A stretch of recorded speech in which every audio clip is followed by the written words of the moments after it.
보내려면 어디로 보내죠? 서울로 보내라, 그런 속담이 있지 않습니까? 망아지는 말의 고장인 제주도에서 길러야 훌륭하게 자랄 수 있다고 합니다. 사람은 교육과 문화의 중심지인 서울에서 배워야 크게 성공할 수 있다. 아마 그렇게 생각해서 이런 속담이 생겨난 것 같습니다. 우리 대입을 준비하는 수험생들은 대체적으로 오로지 인서울을 목표로 그렇게 삼는 것을 보면서 아마 이 속담은 오늘날도 우리에게 유효한 것 같습니다. 어떻게 했었든지 서울에 있는 대학에 들어가려고 하는 것이 수험생들의 목표인 것 같습니다. 이렇게 대부분의 사람들은 중심부로, 권력의 핵심으로, 요직으로 들어가고 싶어 하고 그런 주류가 되고자 애쓰고 노력합니다. 어떤 목사님이 말씀하셨는데요, 우리 크리스찬들은 하나님의 말씀을 따라 사는 예수의 제자된 우리들은 중심부가 아니라 주변부를 지향해야 하고, 강함을 추구하는 것이 아니라 약함을 추구해야 하고, 그리고 착함을 추구해야 한다. 섬기고 낮아지는 것을 추구해야 한다라고 말씀하셨습니다. 이 시대는 강함을 신봉하는 것 같습니다. 강한 자가 되고 싶어 합니다. 심지어 교회도 그런 모습을 보이기도 합니다. 다른 사람들 위에 군림하기를 좋아합니다. 그러나 우리 기독교 신앙은 오히려 소외된 주변부를 돌아보고, 오히려 이 시대에 강함보다 약함을 지향하고 그렇게 살아가는 것이죠. 그게 십자가의 도입니다. 예수님이 그 길을 걸어가셨고 우리를 향해서 그 길을 따라오라고 말씀하시기 때문에 그렇습니다. 예수님의 공생애도 마찬가지입니다. 많은 시간을 권력의 핵심이 종교의 지도자들이 머물고 있는 예루살렘이 아니라 오히려 북부 갈릴리에서 많은 시간들을 보내었습니다. 종교와 권력의 중심지인 예루살렘이 아니라 어쩌면 이방인과 같이 취급받는 변방이라고 말할 수 있는 갈릴리에서 사역을 시작하셨고 또 많은 시간을 갈릴리에서 보냈습니다. 제가 한번 챗GPT로 갈릴리의 크기가 어느 정도인지 한번 물어보니까 제주도 정도의 크기가 갈릴리라고 합니다. 그렇게 크지 않습니다. 이런 작은 지역에서 예수님의 사역이 집중적으로 이루어졌던 것을 우리는 알 수 있습니다. 예수님은 종교 지도자들과 권력자들보다 이 사회의 약자인 죄인들, 세리들, 그리고 병자들, 이방인과 과부와 어린아이들을 늘 가까이 하시고 그들과 함께 하셨습니다. 십자가는 세상의 관점에서 볼 때 정말 부끄럽고 수치스럽고 약한 것이었습니다. 주님은 이 십자가를 지심으로 말미암아 하나님의 사랑, 하나님의 능력을 극대화해 보여주신 그런 사건이라는 사실을 우리는 알 수 있습니다. 그리고 약한 자를 들어서 강한 자를 부끄럽게 하신다라고 주님은 또 우리에게 말씀하십니다. 그래서 우리는 이렇게 노래하죠. 약할 때 강함 되시네, 나의 보배가 되신 주 나의 모든 것, 쓰러진 나를 세우고 또 나의 빈잔을 채우네, 주 나의 모든 것. 우리는 약할 때 강함 되시는 주님을 찬양합니다. 사도 바울도 고린도 후서 12장에 이렇게 고백합니다. 그러므로 내가 그리스도를 위하여 약한 것들과 능욕과 궁핍과 박해와 곤고를 기뻐하노니 이는 내가 약한 그때의 강함이라. 바울 사도도 자신의 약함을 의지하지 않고 하나님의 능력을 의지하기 때문에 나는 기꺼이 약한 것을 자랑하고 약한 그때에 강하다고 고백하는 바울의 모습을 우리는 발견하게 됩니다. 우리를 사랑하셔서 기꺼이 낮아지신 예수 그리스도를 본받아 우리도 자신을 낮추어서 이웃을 사랑으로 섬기는 그런 하나님의 사람들 되면 참 좋겠습니다. 오늘 7장 1절은 그 후에라고 시작을 하고 있습니다. 앞장 6장 59절에 보면 예수님께서 지금 어디에서 활동하고 있는지를 잘 보여줍니다. 가버나움 회당에서 예수님은 제자들에게 또 유대인들에게 하나님의 말씀을 가르치십니다. 그러면서 자신을 향해서 나는 생명의 떡이다 라고 말씀하십니다.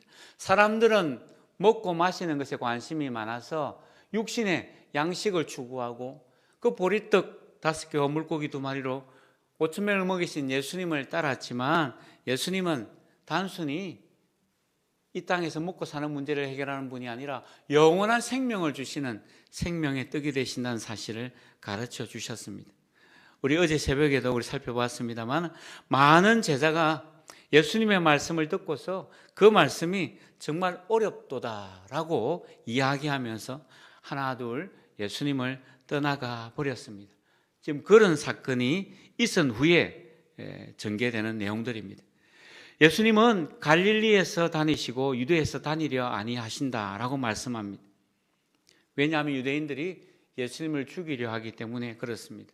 예수님은 특별히 명절에 예루살렘에 올라가서 하나님의 말씀을 전하실 때, 특별히 6월절에 전하실 때 병 고치고 그리고 치유하는 사역들을 주로 안식일에 행하셨습니다.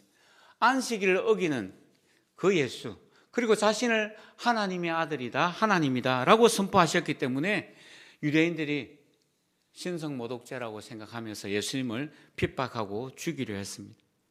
그래서 예수님은 지금 유대로 가지 않고 갈릴리에 머물러 계십니다. 이 요한복음 7장부터 이제 계속해서 유대인들이 예수님을 적대시하는 내용들이 이야기되어지고 있습니다. 그리고 2절에 보니까 이 유대인들의 명절인 초막절이 가까이 다가왔다라고 이야기합니다. 유대인들의 3대 절기, 유대인 성인 남성들은 이 절기를 반드시 지켰습니다. 절기 때마다 예루살렘으로 가서 절기를 지켜야만 했습니다. 출애굽할 때 마지막 10번째 재앙이었던 장자의 죽음을 면한 그 사건을 기념하면서 죽음의 천사가 이스라엘 백성들이 양의 피를 문에 바르고 난 뒤 그 죽음의 천사가 넘어갔던 것을 기억하는 그 유월절을 지켰습니다. 유월절 가운데 또 한 주간은 무교병을 먹는 무교절로 지켰습니다. 이 유월절과 유월절이 지난 50일째 되는 날 오순절 77절에 또 한 절기를 지켰습니다. 보리를 추수했다고 해서 맥주절이라고 이야기하는 오순절, 그리고 속죄일이 지나고 난 뒤 초막에 기거하는 장막 생활을 하는 것을 기념하는 장막절을 또 8일 정도 지켰습니다.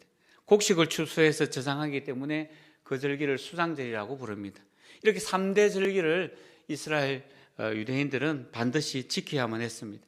초막절이 되면 유대인 남성들은 예루살렘으로 모여들었습니다.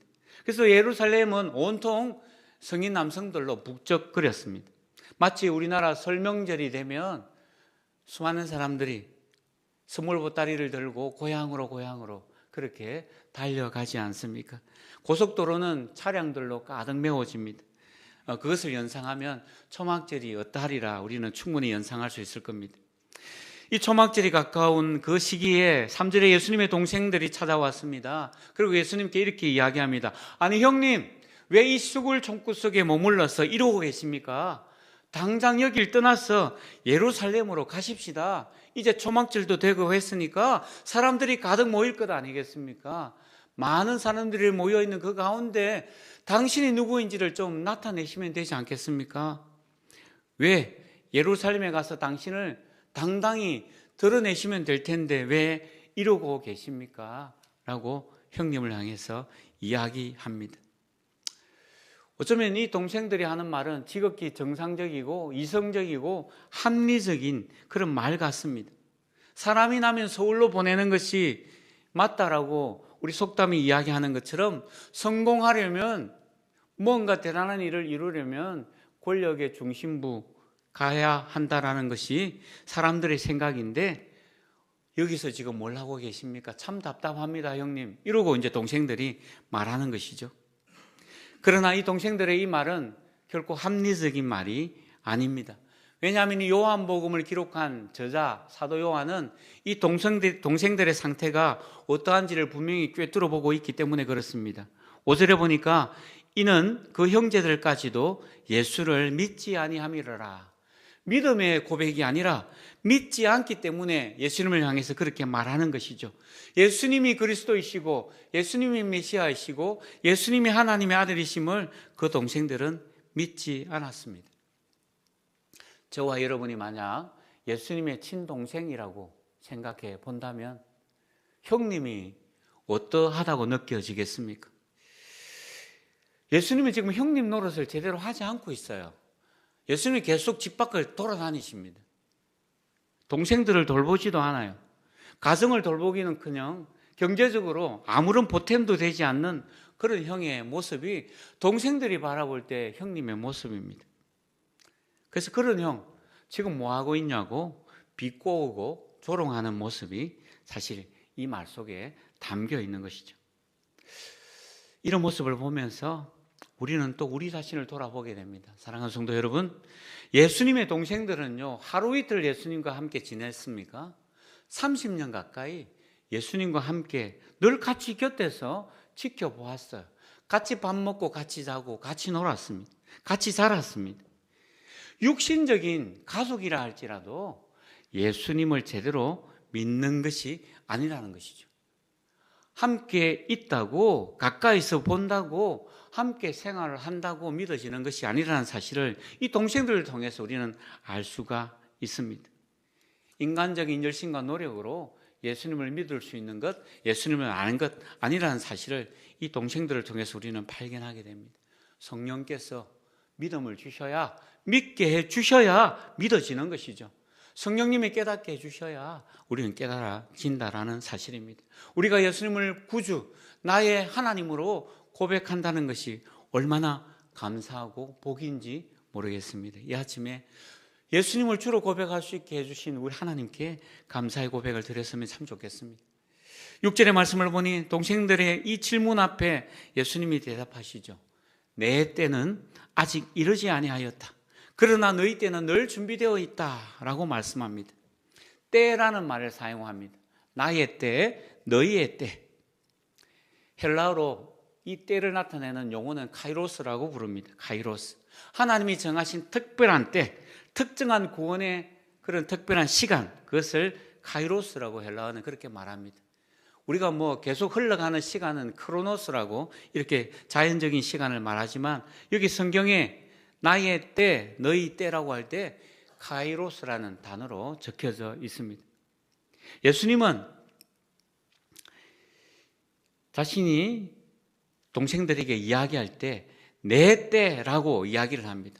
본격적으로 예수님께서 예루살렘에서 당당히 자신을 드러내시고 내가 누구인지, 내가 어떤 존재인지를 당당하게 드러내는 그런 적당한 때, 그 때를 이야기할 때 내 때라고 이야기합니다. 아직 그 때가 이르지 않았다라고 말씀합니다. 하지만 너희는 언제든지 너희가 마음 먹기만 하면 예루살렘에 가서 그렇게 초막절을 지킬 수 있다, 그렇게 이야기하십니다.